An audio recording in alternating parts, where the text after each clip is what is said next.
Thank you. I want to say first that, I've now 3 days in a row that we've been in the major cities here in the state, and every time we go out, I've been saying the same thing, and you've seen some of this coverage on the news, but I want to make sure we beat this home and beat this home and beat this home so that you can go and share it more with people over the weekend so they will do the right thing on Tuesday, and that's go and vote no on issue 2 and vote yes on issue 3. And you're going to ask me, well, why should we do that, Montel? And first off, why are you even here? Well, let me explain to you. I'm not a carpetbagger. I'm here because I've had 2 children who grew up in this state and graduated from high school in this state. And one of those children is an epileptic who now lives with me in New York. And since we tried our best to wean her off at age 18, 19, some of the most disturbing medications that now have her at age 32, really age 24. We finally have her under some control with her seizures on one medication. And I'm not here to bash the pharmaceutical industry. I'm going to tell you something right now. I have right this minute, up until this day, for the last 15 years, my insurance company has paid for about $2 million worth of pharmaceuticals that I put through my body. No ifs, ands, or buts.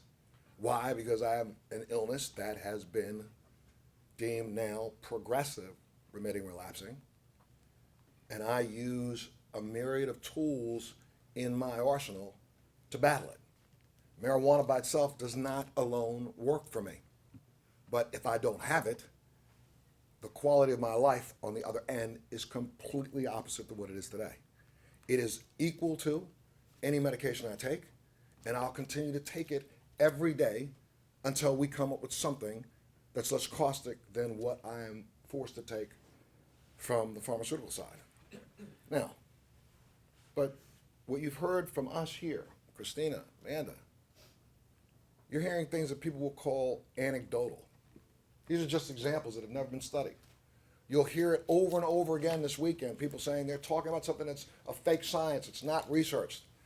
And I'm here to tell you, what we're asking for today, as patients and patient advocates, is the right to have the same thing that our government has dispensed, grown, and tested for over 50 years.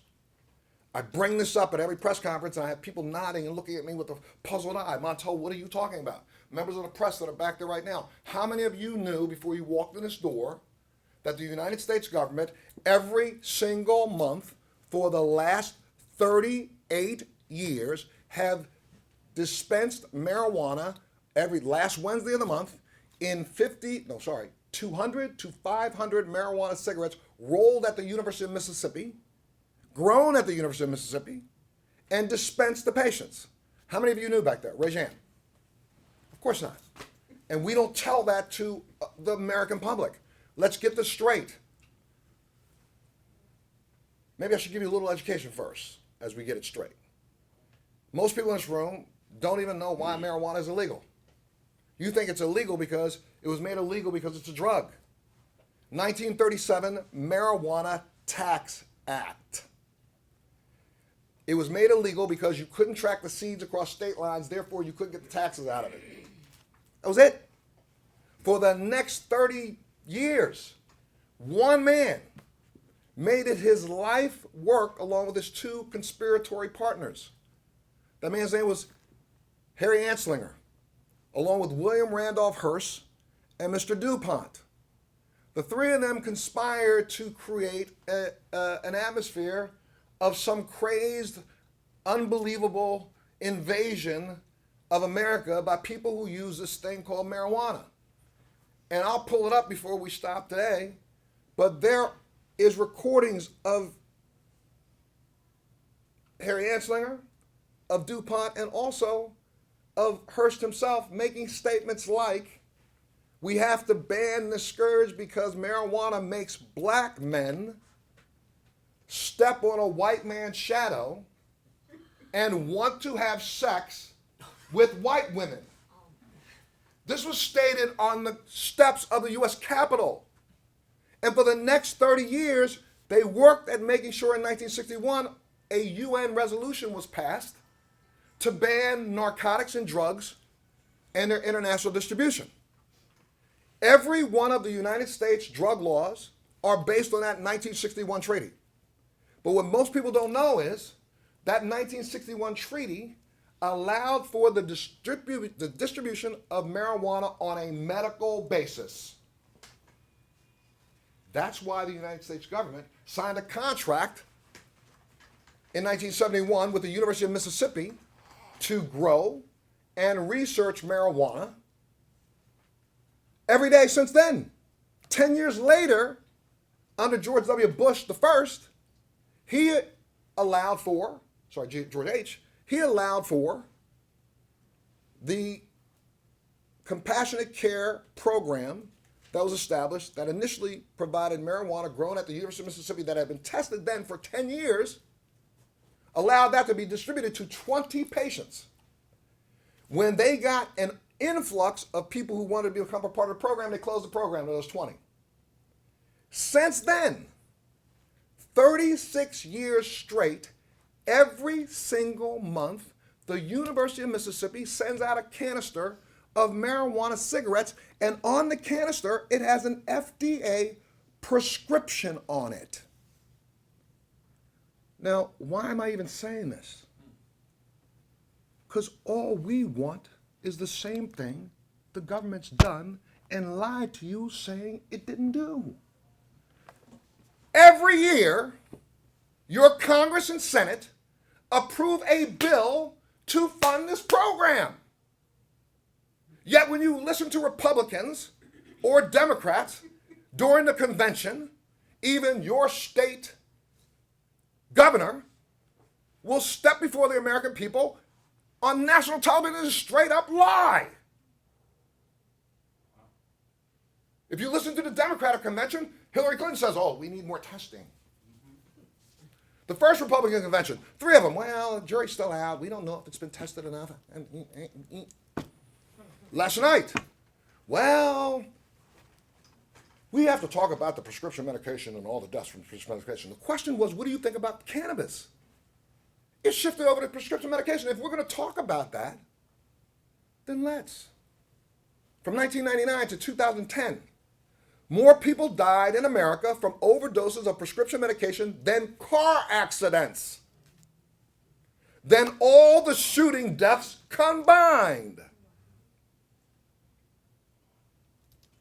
Yet,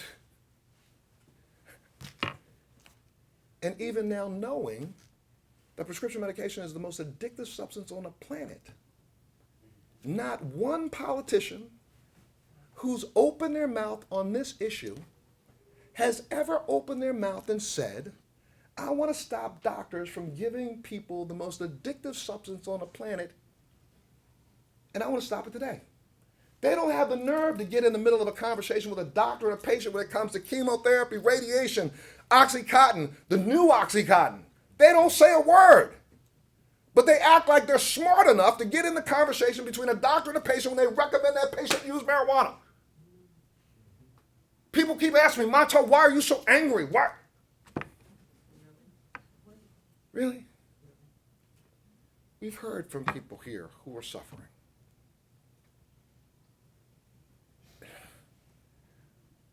We have, in this state alone, I believe your population is what, 1.4 million? 12 million. Huh? 12 million? Yeah. Holy moly, I got that wrong, sorry. 12 million. So if it's 12 million, guess what, folks? Right this minute in this state, 60% of your residents are suffering from one chronic illness. By the year 2020, 80% of them will be suffering from 2. 12 million? That's 7 million people. Tell me how you have enough hospitals here to handle that load. And what are you going to do? Addict them all? Because the chronic illness we talk about, all of them cause pain. So you got a choice. You can, number one, do what the federal government is already doing. Look up Irv Rosenfeld. I have one of Irv's canisters. Irv can walk in this room right now carrying his marijuana in his arm. Sit down here, open it up. I don't care if 25 cops walk in there, they gotta leave him alone. He can take his marijuana on any airplane in the United States. Right now. TSA can't stop him. He has a go past jail, get out of jail pass from the United States government to smoke marijuana every day. Now, I'm sorry.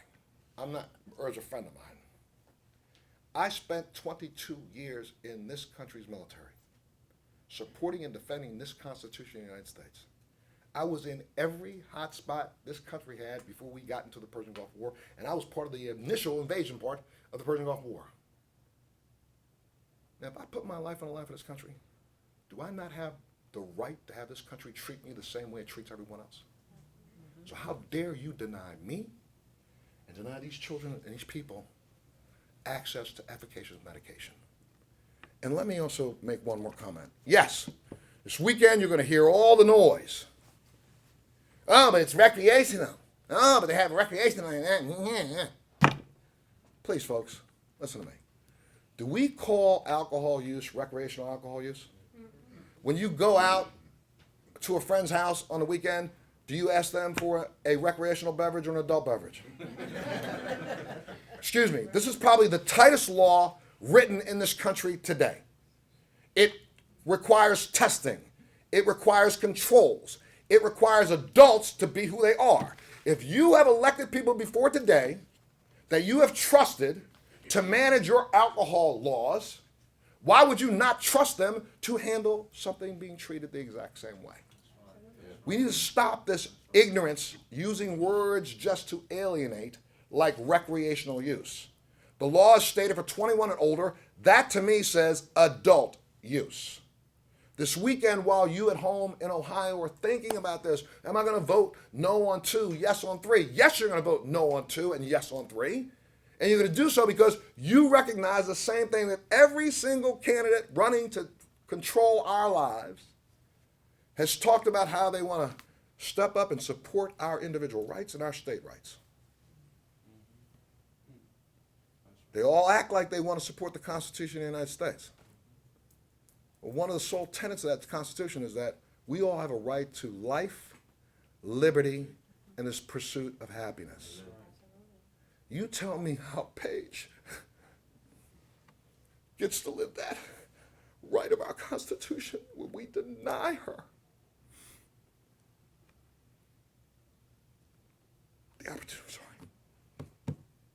the opportunity to live pain-free. How dare we?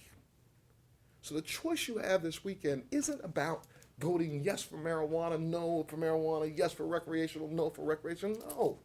The choice you have is prove to the world you are a compassionate group of people who live in Ohio. And you understand this is the only choice you have for the next 10 years. I've been saying it all over the country. Christina said it earlier. Argue and fight all you want. Take the patient off the battlefield.